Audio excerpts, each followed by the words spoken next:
ও ফেরেশতা শোনো, এই মহামানবী বলে সাইবাল্লাহ বলে স্বপ্নের মধ্যে সাইবাল্লাহ বলে বাস্তবে সাইবাল্লাহ বলে কত দূর শরীর করতেন, কত আমল করতেন, কিন্তু এবারে ন দেখি আগে আগে দেখি এবারে একটা সাইবাল্লাহ সুবুদ্ধ নবী মুহাম্মদ রাসূলুল্লাহ সাল্লাল্লাহু আলাইহি ওয়াসাল্লামের খবর লই রওজা রয়েছে ওই মানুষের খবর লইলো আল্লাহ তাআলা কো সুরঙ্গ তৈরি করে দিল। এই সুরঙ্গের মাধ্যমে ওই মানুষের রাসূলুল্লাহ সাল্লাল্লাহু আলাইহি ওয়াসাল্লামের 22 তারিখ এক শায়েরে বর্ণনা করে কামাস কম কাব মে দেখলা দয়া রবে, কামাস কম কাব মে দেখলা দয়া রবে, মুঝে রুখসার তাবানে মুহাম্মদ। ও আল্লাহ, যেই নবীর সাইবাল্লাহ সব সময় দুরূদ পড়ছিলাম, আপনার পড়ার দুরূদ পড়ছিলাম, একটা গুণের সময় দুরূদ পড়ছিলাম, এই নবীর সাইবাল্লাহ কানা করে সুযোগ করে দাও সুবহানাল্লাহ। নেককার বান্দা যারা আছে তারা বলে তিন কষ্টের উত্তর ফার্স্ট বিকার চাই। নেককার বান্দা কারা? আল্লাহ রাসূল সাল্লাল্লাহু আলাইহি ওয়াসাল্লামের এর বর্ণনা দেন। মানুষ দেখতে মারা যায়, মানুষের প্রথম বৎকার প্রথম নেককার। নেককার বান্দা কারা? হাদিস শরীফে আছে যে বান্দা বান্দি মৃত্যুর সময় শেষ বাক্য কলিমা তাইয়্যিবা ইলাহা ইল্লাল্লাহু মুহাম্মাদুর রাসূলুল্লাহ, যার শেষ বাক্য কলিমা তাইয়্যিবা এই মানুষের বলে নেককার। হাদিস শরীফে আছে ক্বালা রাসূলুল্লাহ সাল্লাল্লাহু আলাইহি ওয়াসাল্লাম মান ক্বালা হাফিযু কালামিহি লা ইলাহা ইল্লাল্লাহু দাখালাল জান্নাহ। বলে যে মানুষের শেষ বাক্য কলিমা তাইয়্যিবা অর্থাৎ শেষ শব্দ কলিমা শরীফ পরিবর্তন মারা দেব বলে নেককার মানুষ। দ্বিতীয় নম্বর নেককার মানুষের পরিচয় আর বলে আল্লাহ বলে মানুষরা মারা দেব, এবার কবার মধ্যে ভালোভাবে কান দেখা দেব, নেককার কান দেখা দেব।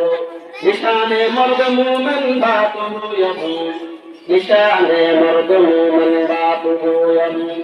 তুমুল গায়াত তাবাসসুম বরলাবে। নিশা ইমানদার নিশানা, ইমানদার আলামত আয় বর্ণনা করিম না। ওদের জীবন ইমানদার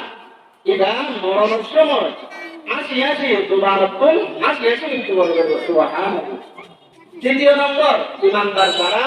এটা বলে জিহাদের ময়দানে জিহাদ জোরদার মধ্যে মারা যাবে। হাদিস শরীফের মধ্যে আছে ক্বালা রাসূলুল্লাহ সাল্লাল্লাহু আলাইহি ওয়াসাল্লাম আফদালু জিহাদিন আফদালু কালিমাতিন লা ইলাহা আফদালু কালিমাতিন শাহাদাতু লা ইলাহা ইল্লাল্লাহ মান ক্বালা কালিমাতু হাক্কিন ইনদা সুলতানিন জাহির। জালিম বাদশার সামনে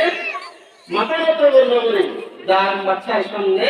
যেভাবে কথা বলবে কথা এভাবে কথা বলে একটা জেহাদ আব্দুল কাফেরের বিরুদ্ধে জেহাদ করতে মারা যায় এই নেককার মানুষ। এরপরে আল্লাহ রাব্বুল আলামিন নেককার মানুষরা এবার রোজার হালত মধ্যে মৃত্যুবরণ করেন, এরপরে দিনের জুমার দিন মৃত্যুবরণ করেন,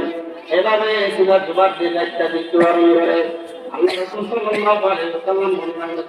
ভালো মানুষ কি বললেন নেককার মানুষ। এত একটা প্রশ্ন আসছে ওদের দিনের সারা জীবন বড় খারাপ কাজ করবে, চিন্তার হালত মৃত্যু হয়ে না শুক্রবার দিন মৃত্যু হয়ে শুক্রবার মেটে মৃত্যু হয়ে আল্লাহ রাসূল সাহাবায়ে কেরাম বলে প্রচার করে আল্লাহ রাসূল যারা খারাপ যারা সালাফিরা বিভিন্ন কোরআন দিয়ে সাথে সাথে এই হাতের পা গিয়ে বলতে পারলাম খারাপ মানুষ খারাপ। হাদিস শরীফে আছে আল্লাহর বুঝন বলো বৌলাতে রসুল হবে দিলা আত্মহত্যা করে মৃত্যুবরণ করে, বিষাই মৃত্যুবরণ করে, ফাঁসি হাই মৃত্যুবরণ করে, এলাক চলে গাড়ির চলে যাইলে মৃত্যুবরণ করে, কি বলছে বাবা মানুষ নয় বলে খারাপ মানুষ। আল্লাহ রাসূল বলে তিনি বাবা মানুষ এবং খারাপ মানুষ যারা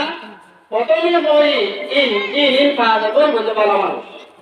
আর যারা নিজের জীবনে আত্মহত্যার মাধ্যমে জীবন দান করছে এবার খারাপ মানুষ। কিয়ামতের ময়দানে হিসাব নিকাশ তারা জাহান্নাম দেবে আউযুবিল্লাহ এটা না ভালো মৃত্যু বললাই আর একটু দুনিয়ার জীবনে আরো সুন্দর করে গড়ে তোলা হবে দুনিয়ার হায়াত ইয়ার খুব দামি আর একটু খবর দেয় দূর হয়ে খবর দেওয়ার পরে মানুষের হল হায়াত না বাড়ি যায় আর একটা অল্পদিনাল্লাহ দুনিয়ার মধ্যে পাশা শুধু আমারই ইবাদত করিও আর কিছুই না করিও তখন আল্লাহ তাআলা বলল বান্দা তোর দুনিয়ার মধ্যে আবার গরিবের বালা পাঠাইলাম বালা হাত গরিব বালা পাঠাইলাম বালা হাত দেহ তোলা বলো চুপ মজা মতো গুরু পাবলু তোমার জাহিমা সল্লু আল্লাহ বলে মজা মতো দুনিয়ার যা কর্ম করছিলা এরপরে আল্লাহ রাসূল সাল্লাল্লাহু আলাইহি ওয়াসাল্লাম বর্ণনা করতে মানুষ দেখতে মৃত্যুবরণ করবে মানুষই তার পাশে বলবে পরিমার তলকিন দিব লা ইলাহা ইল্লাল্লাহ লা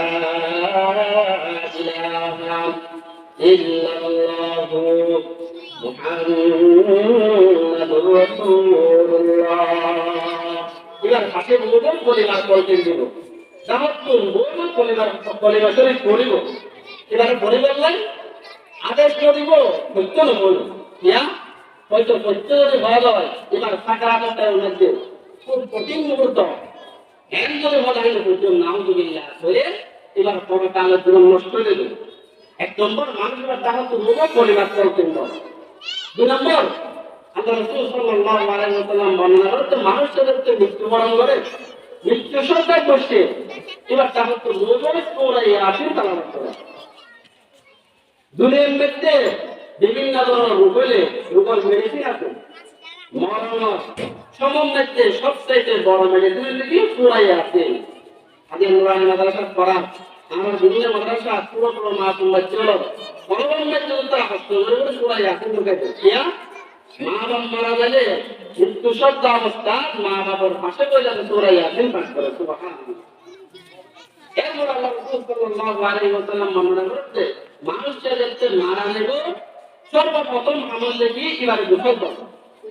গোসল দিলে কি লাভ হবে আল্লাহ রাসূল সাল্লাল্লাহু আলাইহি ওয়াসাল্লাম বর্ণনা করেন قال رسول الله صلى الله عليه وسلم من غسل مسلما خرج من ذنوبه كيوم ولدته আল্লাহর নবী দু জাহানের বাদশা মুহাম্মদুর রাসূলুল্লাহ সাল্লাল্লাহু আলাইহি ওয়াসাল্লাম বর্ণনা করতেন যে মানুষে মুরদার ব্যক্তির গোসল দিল গোসল দেওয়ার দ্বারা বলে আল্লাহ তাআলা তার জীবনের সমস্ত গুনাহ মাফ করে দেব সুবহানাল্লাহ জীবনের সমস্ত গুনাহ মাফ করে দেব এত লাই মৃত্যু ব্যক্তির গোসল করে একটা রোগ বাড়ান তবে এই গোসল দিতে যায় আর যখন হচ্ছে বিভিন্ন ধরনের ভুল ত্রুটি যাবে এক নম্বর আল্লাহ রাসূল বলেন মরদ গোসল দিবা এগানা পরক করে গোসল দিবা মহিলার ক্ষেত্রে গোসল দিবা এগানা পরক করিবা আর যখন কোনো মানুষ মারা যা কোনো স্ত্রী মারা যা কোনো মেয়ে মারা যা পুরুষ মারা যা এলাকার সমস্ত মানুষ জড়ুয়ের মানুষের আছে আল্লাহ রাসূল বলেন না মরণের পরে এগানা পরক করো হাদিস শরীফে এসেছে অনেকজন মুরদার ব্যক্তিকে গোসল দেওয়ার দ্বারা আল্লাহ তাআলা তার আগের ফলের গুনাহ মাফ করে দেন তবে মুহাদ্দিসিনা বলেন রওয়ায়াত করতে এরকম গুনাহকুম মুনাসবিরান সুতরাং আল্লাহ মাফ করে দেন যদি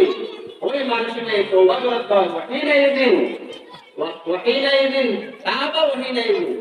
এই সমস্ত তওবা করতে হয় আল্লাহ তাআলা মাফ করে দেন মাফ করে দেন সুবহানাল্লাহ আল্লাহ অনুপ্রবাই মারা গেলে এবার গোসলের মধ্যে শুরু দেব না দ্বিতীয় নম্বর আল্লাহ রাসূল সাল্লাল্লাহু আলাইহি ওয়াসাল্লাম বর্ণনা করেন মুরদার গোসল করার দ্বারা এবার শরীরের ভিতরে বিভিন্ন ধরনের আইসাইট করে বিভিন্ন ধরনের কিছু টাইপ করে এইগুলি বলে কারের বর্ণনা করা হয় আল্লাহ তাআলা বলে গুনে গুনে কিয়ামতের ময়দানত 40 জন আয়াত আল্লাহ সুবহানাহু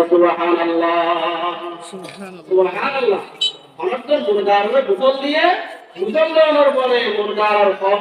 ভিতরের আয় মানুষের সঙ্গে বর্ণনা করে আল্লাহ বলে কিয়ামতের ময়দানত গনি গনি 40 জন নামাজ পড়বে قال رسول الله صلى الله عليه وسلم من غسل ميتا فكتم عليه غفر الله له 40 مرات সুবহানাল্লাহ রাসূলুল্লাহ বলেন গনে গনে 40 রান